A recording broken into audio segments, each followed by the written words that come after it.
Hello, and welcome to the Before I Became Her podcast.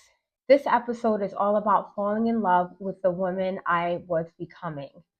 I thought I was writing a book about addiction. I thought I was writing a book about a single mother.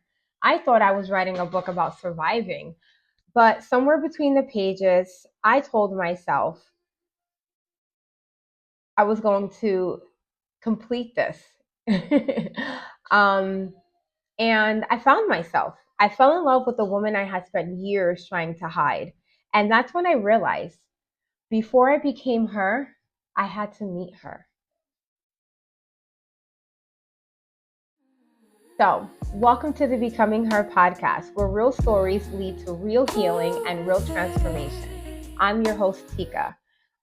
If you've ever wondered who you really are beneath your trauma, beneath your pain, your trauma, or even your past, then you're in the right place because this is where my story becomes your breakthrough. Whew, that was a lot. But this book changed me more than I had anticipated, more than I had expected it to. When I first started writing Before I Became Her, I thought I was simply documenting my story. I wanted to tell people where I had been. I wanted to talk about the addiction, the homelessness, the heartbreak, the single motherhood, the struggles. But something unexpected happened. As I wrote every chapter, I wasn't just remembering my past. I was healing it. There were moments when I was writing this, I was crying. There were moments I had to stop writing because I was reliving some very painful memories. But there were also moments where I smiled because for the first time, I saw how far God had brought me. I wasn't ready. I wasn't I wasn't ready, but I got ready. I wasn't reading a story of failure.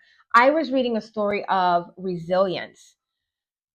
I fell in love with me. Um One of the greatest gifts healing gave me was allowing me to finally love myself.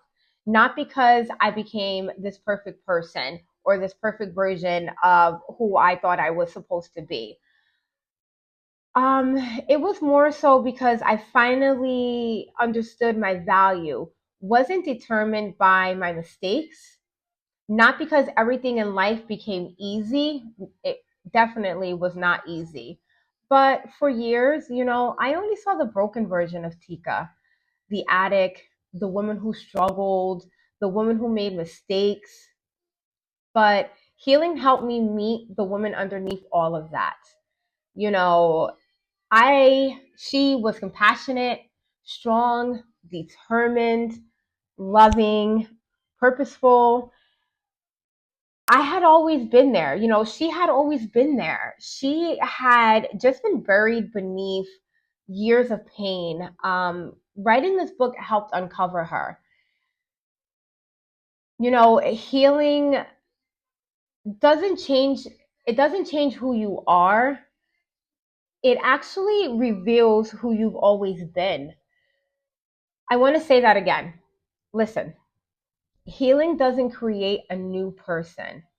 Healing removes everything that convinced you that you weren't enough, right? Like, who hasn't been there where you really did not know your value? You really did not think you were enough. You had no self worth. Think about that. Think about how trauma isn't your identity, addiction isn't your identity, divorce isn't your identity. Trust me, I'm going through my second one for some of you who don't know. Single motherhood isn't your identity. Abuse isn't your identity. Those are just experiences. Those are just life experiences. They're my lived experiences. They are chapters, but they are not the whole book. No, just chapters, not the whole book. Remember that. You have to get intentional with healing. And that was a game changer for me. That was my true breakthrough, intentionally healing. Because healing doesn't happen, by accident. It requires intention. Every day I choose healing. Some days that look like prayer. Some days it looked like therapy, which I'm big on therapy. I've been in therapy for about 2.5 years now. Some days it looked like sitting with uncomfortable emotions. Some days it looked like forgiving someone. Forgiveness was huge. And I learned through this journey that I had to forgive those who hurt me because I wanted to release those emotions, those negative emotions. I didn't want to hold on to that. So the forgiveness wasn't for them. And it does not mean you allow access to you. Forgiveness is for you to heal, for you to be able to move on. Um, Other days, it meant forgiving yourself. Ooh, that was huge in my journey. I still have things from my past that I'm still forgiving myself from. But healing became a lifestyle. It's not an event, it's a lifelong destination. It's a lifelong journey, I should say. I don't believe you ever stop healing. Um, you just become better at it and you find new ways to do it. The becoming process, people often ask me, how did you become who you are today? It wasn't one decision. It was thousands of small ones. I chose to journal. I've been journaling since I was young. So I'm a big advocate on journaling. I call it my healing journal now. Um, I choose to pray, and not just when things are aligning, but even, or not when things are just going wrong for me, even when things are aligning, gratitude, thanking God just for the little things. I choose to read. I love reading. I love reading on personal development. What else? I chose to stop running from my emotions. If I'm feeling some sort of way, I try to sit with it. I pray on it. I try to understand why I'm feeling the way that I'm feeling. I journal my feelings. I choose accountability. I took accountability for a lot of the things that happened in my past. Accountability is huge in healing. Boundaries. I choose boundaries. I have boundaries within my friendships. I have boundaries within my personal relationship. I have boundaries with my children. I have boundaries within my career. I have my own boundaries for myself. I choose peace. Peace was big for me. Every choice became another step towards becoming. You know, recovery isn't the finish line. One thing I wish most people understood is recovery and healing are not the same thing. Recovery says, I stopped using. Healing asks, what was I trying to numb? Recovery changes behavior, but healing changes your heart. Recovery gave me sobriety, of course, but healing gave me that freedom that I was searching for. That was the missing piece. You know, Going from recovery to healing, that was the breakthrough. Being in recovery for all those years, but not healing what broke me, not healing what I was numbing, what led me into addiction, that was the missing piece. I don't know. Maybe you're listening today and you're thinking, my your story is an addiction. That's okay. Maybe your story is trauma. Maybe it's abandonment. Maybe it's abuse. Maybe it's divorce. Again, I'm on my second one. No, but maybe you're exhausted by single motherhood. Maybe you're the exhausted single mother wondering if life will ever get better.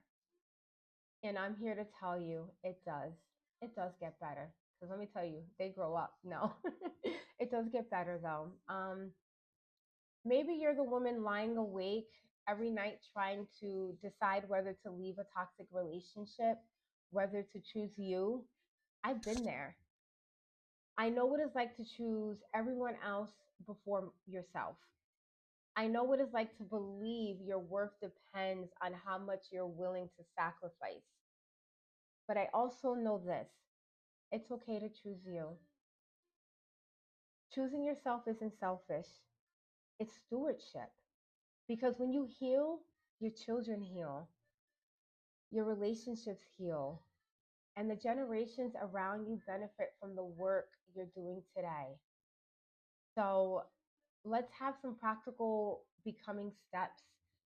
Before our next episode, right? I want you to do three things for me. Just three important things. Start a healing journal and write this question at the top of the page. Who was I before life convinced me I wasn't enough? I don't want you to overthink it. I just want you to write it. Speak one truth over yourself. Just one truth. Every morning this week, say, I am not defined by my past. I am becoming the woman God created me to be.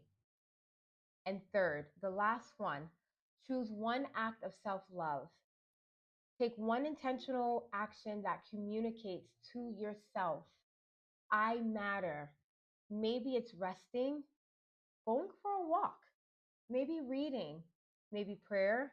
How about setting a boundary or simply saying no without guilt? Ooh, that no without guilt, that's a huge step in healing. So, you know, before I became her, there was a woman who thought she wasn't enough. A woman who believed her mistakes would always define her. A woman who couldn't imagine a future beyond survival. But today, I know that woman wasn't weak. She was becoming. And maybe you are too. You know, I want to thank you for joining me for another episode of the Becoming Her podcast. If today's conversation encouraged you, I would love for you to subscribe, leave a review, and share this episode with another woman who needs hope.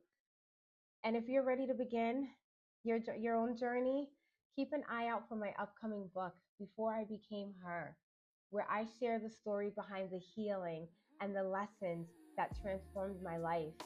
Until next time, I want you to keep choosing yourself, keep healing, keep growing, and keep becoming, because this is where my story becomes your breakthrough. Thank you.